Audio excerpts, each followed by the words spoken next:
In the heart of the Rocky Mountains, nestled amidst the towering peaks and thick forests, lay a forgotten town named Stonebrook. Its history was as rugged as the terrain itself, a tale of hardship and isolation that birthed a close-knit community bound by their shared struggles. But in the late 1970s, a darkness enveloped Stonebrook that would forever etch a nightmarish chapter in its history. The town's rustic charm had always masked the harsh reality of life in the mountains. The people of Stonebrook were resilient, carving out their existence through farming, logging, and hunting.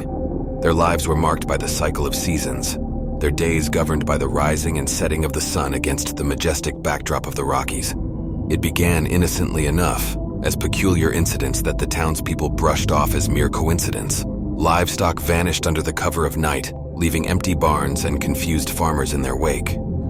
Initially, wolves and other predators were blamed, but the scale and frequency of the disappearances defied all logic. Panic simmered beneath the surface, spreading through the community like a contagion. As the vanished livestock turned into whispers of dread, the once cohesive town found itself divided by fear.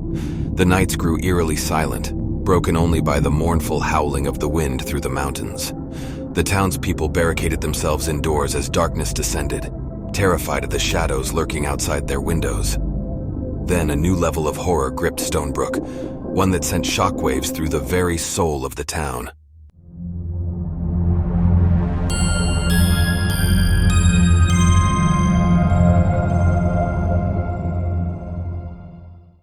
David Miller, a beloved local hunter known for his quiet demeanor and unmatched tracking skills, vanished without a trace.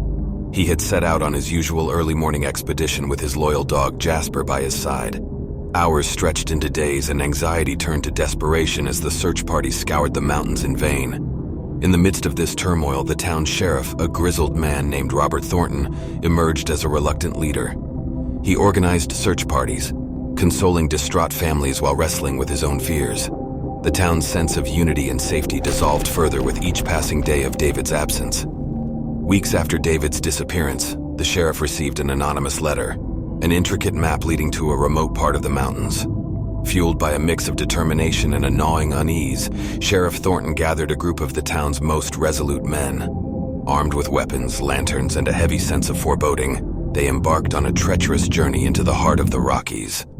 The ascent was arduous, fraught with perilous terrain and looming shadows that seemed to move of their own accord. Whispers of ancient legends echoed in their minds, tales of spirits that roamed the mountains seeking vengeance against those who dared trespass on their domain.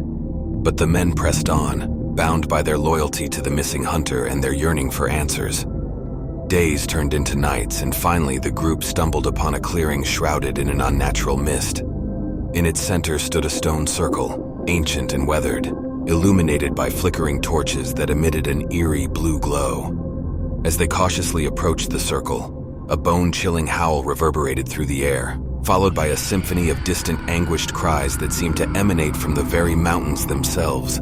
Despite their fear, the men pressed forward, their determination outweighing their trepidation.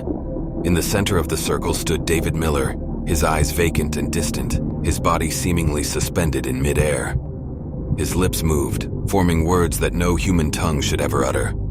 The words carried an ancient weight, a resonance that echoed in the deepest recesses of their minds, stirring emotions they could neither name nor comprehend. The sheriff and his men called out to David, their voices trembling with equal parts relief and anxiety. His gaze met theirs, but it held no recognition, no trace of the man they once knew. Instead, his voice, hollow and distant, spoke of a realm beyond human understanding, of cosmic forces that defied comprehension. The men could feel the weight of those words pressing against their sanity, a force that sought to unravel their minds. Horror surged within them as the mist surrounding David thickened, obscuring him from view. In that moment, the air grew heavy with a palpable malevolence, and the shadows within the mist seemed to writhe with a life of their own. The men's lanterns flickered and sputtered, casting elongated, dancing silhouettes that merged and separated with each breath of the night wind. Then, in an instant, the mist parted and David Miller was gone, his presence consumed by the swirling darkness. The men stumbled back, terror-stricken and overwhelmed by the abyss they had glimpsed.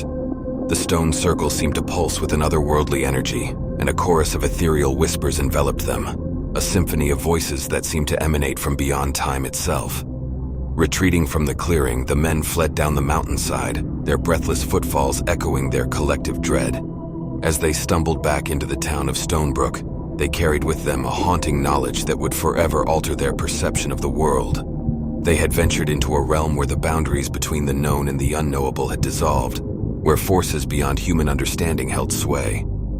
In the aftermath of that fateful journey, Stonebrook's once tight community fragmented further. Families packed their belongings and departed in the dead of night, seeking refuge in distant towns, haunted by the terror that had gripped their home. The town itself languished, its once vibrant streets now empty and overgrown, a haunting testament to the darkness that had claimed it. If you have enjoyed the video, press like and subscribe. New stories are about to come out.